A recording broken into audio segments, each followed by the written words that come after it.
হাজার বছর ধরে আমি পথ হাঁটিতেছি পৃথিবীর পথে।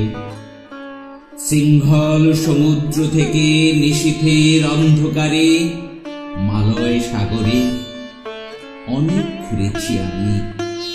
বিম্বিসার অশোকের ধূসর জগতে সেখানে ছিলাম আমি।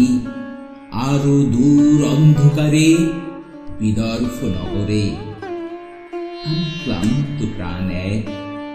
চারিদিকে জীবনের সমুদ্র সফেন। আমার দুদণ্ড শান্তি দিয়েছিল নাটোরের বনলতা সেন। চুল তার কবেকার অন্ধকার বিদিশার নিশা, মুখ তার শ্রাবস্তির কারুকার্য।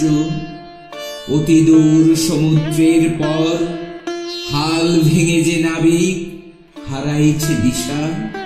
সবুজ ঘাসের দেশ যখন সে চোখে দেখে দারুচিনি দ্বীপের ভিতর, তেমন দেখেছি তারে অন্ধকারে। বলেছে সে, এতদিন কোথায় ছিলেন?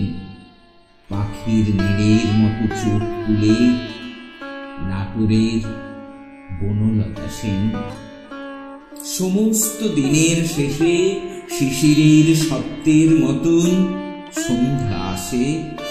ডানার রৌদ্রের গন্ধ মুছে ফেলে চিল। পৃথিবীর সব রং নিভে গেলে পাণ্ডুলিপি করে আয়োজন।